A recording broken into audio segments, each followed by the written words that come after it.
Alright, so 2-minute Tanya tidbit for today. So in the previous chapter we explained the idea that every single Jew has a natural love for God, and that love for God would never let him go against God or be disconnected from him at any time. Now this level of love for God is in the chachma of every soul, and therefore every single Jewish person has it no matter which level he's from. And that's like every single Jew's real desire. Now, that works for Avodah Zarah, which we said a person would never want to disconnect himself for God, and therefore he can arouse this love for God by realizing he won't be disconnected when it comes to Avodah Zarah. But what does that mean for every other mitzvah? How does that affect my general service of God, that I should serve him with the love and fear on a day-to-day basis? So now the Alter Rebbe is going to explain that in this chapter and the next few chapters to follow, that really every single mitzvah is the same idea as Avodah Zarah. And he starts to explain in this chapter and says that we know that the first 2 commands of the 10 commandments, that I am your God, and you should not have any other idol worship at all, or the general mitzvahs of all the mitzvahs of the Torah. As the first command, that I am your God, is a positive command, and that includes all the positive commands of the Torah. And the second command, you should not have any idols, is a negative command, and that includes all the 365 negative commands of the Torah.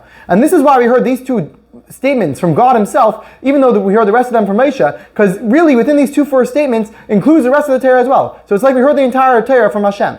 Now, how exactly does it work? Why are the rest of the mitzvahs really one with God? So to understand this, we have to understand what Avodah Zarah is. As Avodah Zarah doesn't just mean bowing down to idols, but rather it's the recognition which a person can have that godliness is not the only real existence. And we're going to explain this throughout the time. So to explain this, we have to explain the idea that really godliness is the only real existence. As we know that every single Jew knows and believes that godliness is exactly the same, and God is truly the same before the creation of the world, as well as he is after the world, as he is the only existence. Like we say every day, Atahu Achel Nivra Olam, Atahu Misha Nivra Olam. You are God before the creation, and you are God after creation. Meaning you're exactly the same. There's no change. And everyone believes that he's only in one and singular, which means that he's the only real existence that exists. Even though there were so many worlds that were created, and higher worlds and lower worlds, but they're not a real existence compared to him. Why? Because they're totally nullified to him. They're totally not a real thing. And therefore, he's totally one and the only thing which exists in the whole world. That's the end of today's Tanya. See you next time.